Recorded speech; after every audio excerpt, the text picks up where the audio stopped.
متابعين الكرام، اهلا وسهلا بيكم في فيديو النهارده. فيديو جديد هنعمل فيه صنف حلو للاطفال بامكانيات بسيطه. بصي بقى، هنقول وداعا لغلاء اسعار الحلويات بره البيت. احنا هنعمله جوه بيتنا ب10 جنيه بس، هتعملي اجمل واحلى حلويات جوه بيتك.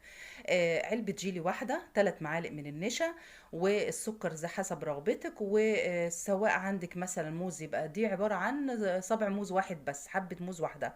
او لو عندك فراولة، عندك اي فاكهة حابة تحطيها. ما عندكيش فاكهة خالص وعملتيها بس طبقتين المهلبية البيضة مع الجيلي، برضو هتطلع صنف جميل وحلو وحاجة حلوة الولاد ياكلوها ويتبسطوا بيها، ومش هتكون مكلفة بالنسبة لك ولا بالنسبة لميزانية الأسرة. تابع الفيديو للنهاية، هتشوفي طبعا الفيديو جميل وممتع، وفي نفس الوقت هتقدري تعملي فيه صنف حلو لأولادك بإمكانيات بسيطة من داخل بيتك ومن داخل مطبخك. اتمنى ان الفيديو يعجبكم. زي ما انت شايفه كده، الصنف القمر الحلو الجميل ده، وبالقوام المتماسك اللي انت شايفاه ده، ما شاء الله. يعني ده بعد ما دخل التلاجة مدة 5 6 ساعات طالع بالجمال والحلاوة اللي انت شايفاها دي. بالاضافة ان الجيلي طبعا مفيد جدا للاولاد، لانه حلو قوي للمفاصل وللعظام. بالاضافة للموز، يعتبر برضو هنا فيه فيتامينات. والنشا اللي عندي. يعني هو صنف حلو ومفيد للاولاد، لانه ممتع بالنسبه لهم، في انه حاجه حلوه بياكلوها وبيستمتعوا بيها. اتمنى لكم طيب المتابعه. مع بعض متابعين الكرام، عايزين نعمل حاجه حلوه للاطفال او لاولادنا جوه البيت، بامكانيات بسيطه جوه بيتنا، ومش هتكلفنا. يعني قلت لك مثلا هتكلفنا 10 جنيه بالكتير. هبقى انا صادقه في كلامي. طيب هحتاج ايه؟ احنا هنعمل التالي. انا عايزه بس علبه جيلي. الجيلي طبعا العلبه معروف انها في حدود 7 جنيه او 7 ونص. وعايزه بس معلقتين نشا، ومعلقتين 3 سكر، وصابع واحد موز او اي فاكهه عندك، حبتين فراوله، صابع موز. مفيش فاكهه خالص، مفيش اي مشكله، تمام. طيب هنعمل ايه؟ التالي، اول حاجه هنبدا نحط السكر بتاعنا على الميه. انا ما بحبش الحاجه مسكره قوي، فهحط، هكتفي بمعلقتين اتنين بس ايه سكر. انت عشان ولادك ممكن تحطي مثلا كميه اكبر شويه. يعني مثلا ممكن تحطي 3 4 معالق علشان الولاد بيحبوا الحاجه مسكره. تمام. هبدا هنا ايه، هقلب السكر ده وابدا ارفع الميه دي على النار. طيب في الحاله دي انا هاخد هنا، انا عندي هنا برضو نص كوبايه ميه، احط فيها معلقتين كبار من النشا. ادي اول معلقه، بسم الله الرحمن الرحيم. وادي المعلقه التانية. تمام. انا عايزاها النشا تبقى تقيله شويه، يعني عايزه المهلبيه اللي انا هعملها دهيت تبقى تقيله شويه، يعني ما تبقاش خفيفه. خلاص. هقلب هنا بقى النشا دي كويس قوي. تمام كده. وهروح ارفع الميه دي على النار واكمل معاكي هنعمل ايه. طبعا هنا دوبنا السكر في الميه وقلبنا النشا هنا، وواحده واحده كده مع بعض نشوف هنعمل ايه. خليكم معايا. هنا الميه هتبدا تغلي اهيت. هبدا هنا ايه، اقلب النشا كويس قوي برضو تاني قبل ما اصب عليها، وابدا هنا ايه اسقط النشا عليها. بسم الله الرحمن الرحيم. اهو محلول الميه بنشا اسقطه، وانت بتنزليه المفروض بتعملي حسابك انك بتقلبي في نفس الوقت ايه، عشان ما يكلكعش منك. تمام. اهو. بسم الله الرحمن الرحيم. طبعا انا عايزه اقول لك انك كنت تقدري تستبدلي الميه بحليب او لبن لو عندك، ده حاجه ترجع لك، لكن مفيش، خلاص مفيش مشكله. اول ما تبدا الميه تغلي هيبدا يتقل او يسمك الخليط معايا، يبقى سميك يعني ويتقل معايا. طيب زي ما انتم شايفين معايا كده، المفروض ان كان لونها ابيض من شويه، لانه كان لسه حبيبات النشا ما انتفختش وما استوتش. دلوقتي شوفي كل ما بيستوي الخليط بيفتح معاكي لونه خالص، بيفتح اللون خالص، وفي نفس الوقت بيبقى القوام بيبدا يبقى سميك ايه زي ما انت شايفه كده، يبدا يتقل يعني. خلاص. لسه برضو لحد ما تستوى تماما، هي لسه برضو النشا بتنتفخ وبتستوي. تمام. لحد ما نوصل للقوام والسمك المطلوب هنبدأ نطفي عليها ونكمل مع بعض. طيب زي ما انتم شايفين معايا كده، بعد ما استوت المهلبية وخدت القوام السمك اللي احنا عايزينه، ما شاء الله القوام المطلوب دهوت، بسم الله الرحمن الرحيم. اهو زي ما انت شايفه كده ما شاء الله. كمان لما تبرد هتبدا هنا ايه تتقل اكتر واكتر كمان. تمام كده ايه السمك او القوام المطلوب او الكويس. بسم الله الرحمن الرحيم. هجيب طبق بايركس او قالب بايركس، او اللي متوفر عندك بقى. عندك قالب بايركس، عندك صينيه عاديه، اللي متوفر عندك. عايزه تحطي في كاسات واكواب برضو ماشي، مفيش اي مشكله خالص. اللي متوفر عندك استعمليه، مفيش اي مشكله خالص. خلاص اهو. انزل المهلبية كده، وهبدأ هنا ايه ادخلها التلاجة بس تبرد. ادخلها التلاجة مدة لا تقل عن 3 4 ساعات، ونكمل مع بعض ان شاء الله بقية الصنف بتاعنا. المهلبية بتاعتنا نشفت او تماسكت شوية كده في التلاجة. هبدأ اجيب هنا ربع كوباية من المية المغلية، وهجيب باخد الجيل بتاعي، وابدأ انزله في الحلة على المية المغلية دهيت. بسم الله الرحمن الرحيم. طبعا ده عبارة عن جيلاتين وسكر يعني. وبعدين ابدا هنا ايه ادوبه كويس قوي. بسم الله الرحمن الرحيم. يبقى ربع كوبايه ميه مغليه. انا بصراحه خليتها نص كوبايه يعني، ما خليتهاش ربع، لو ممكن تكمل كوبايه حتى ماشي عشان تعمل كميه.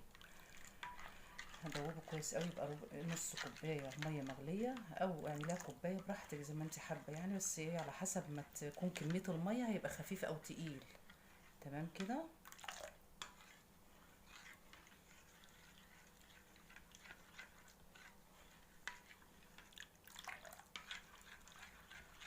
دوبه كويس قوي علشان السكر اللي فيه يدوب كويس قوي.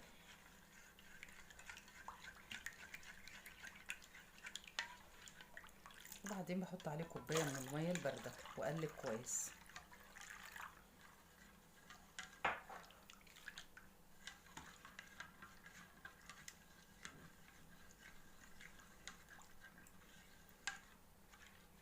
يبقى عملنا ايه؟ عملنا نص كوبايه من الميه السخنه بتغلي، نزلت فيها الجيلي زي ما انتوا شفتوا كده مع بعض، وقلبته كويس عشان السكر اللي فيه والجيلاتين يدوب، لانه عباره عن جيلاتين مع سكر ولون. او نكهه مثلا فراوله، نكهه مانجا، موز، اللي هو الطعوم المختلفه اللي موجوده يعني.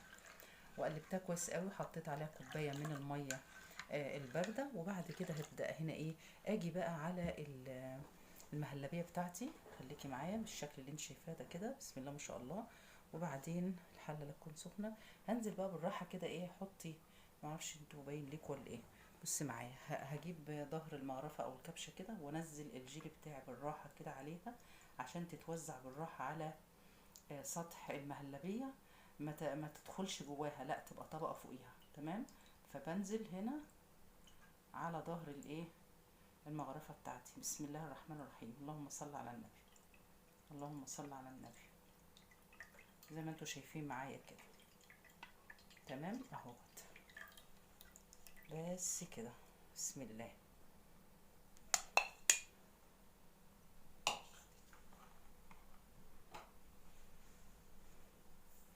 طبعا انا حابه ان انا اقشر الموز دوت واعمل منه حلقات واحطها، بس انا لو حطيتها دلوقتي طبعا هتروح وتيجي مع الجيلي. يبقى الافضل ان انا ادخل القالب دوت التلاجة. يعني انا برضو هجرب لك عشان تعرفي اللي انا اقصده. لو انا نزلتها كده هتبص تلاقيها مثلا ايه ما خدتش شكل ثابت يعني. ما سبتتش في مكان، لا هي هتتحرك.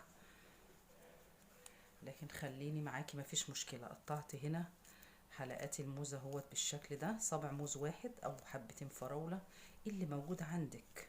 مش موجود خالص مفيش اي مشكلة. مفيش اي مشكلة خالص. احنا بنعمل صنف حلو للاطفال، للاولاد يفرحوا بيه ويتبسطوا وياكلوا حاجة حلوة، وما يكونش مكلف، يكون على قد الوضع والظروف. ده ما كملش 10 جنيه بالظبط. ليه؟ انت ما احتجتيش غير باكل جيلي. باكل جيلي بكام؟ احنا قلنا ب7 جنيه ونص او بكتير و8. خلاص. وعندك انت طبعا نشا في البيت، هتاخدي معلقتين نشا منه. خلاص على كده. هو لو انت استنيتي شويه عليه في التلاجة لحد ما يتماسك شويه، هترص الموز هيترص معاكي. اما كده بصي معايا هياخد ايه يعني، مش هياخد شكل منتظم.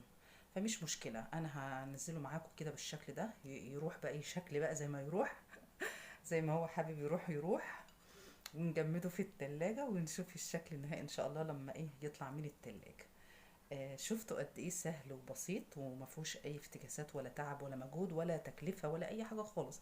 كل الموضوع ان انت بتجيبي علبة الجيلي، تعملي طبقة مهلبية، والمهلبية زي ما احنا قلنا كده على حسب ظروفك. عندك حليب اعمليها بحليب هتبقى مغذية جدا للأطفال، ما عندكيش وهتعمليها بمية زي ما انا عملت برضو ما فيش اي مشكلة خالص.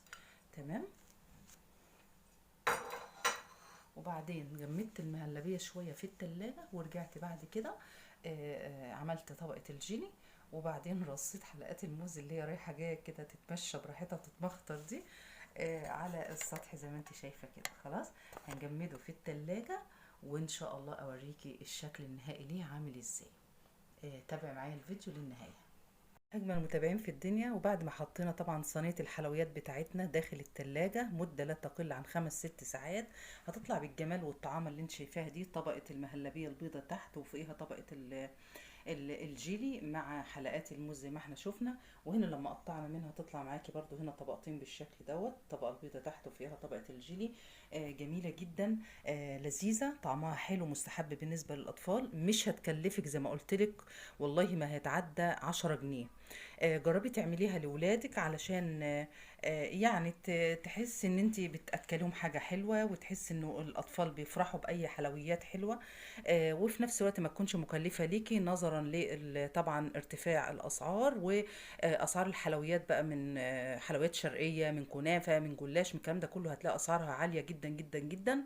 لكن انا لو عملنا زي ما قلت لك كده علبه الجيلي مع 3 معالق نشا هتطلعي اجمل صنف حلو، وبامكانياتك انت جوه بيتك وبتكلفه بسيطه في حدود المتاح. اتمنى ان يكون فيديو النهارده كان خفيف على قلبكم. ما تنسيش تدعمي باللايك والشير واشتركي في القناه لو انت مش مشتركه فيها، وفعلي زر الجرس. ودعواتكم لامواتنا، استودعتكم الله، مع السلامه.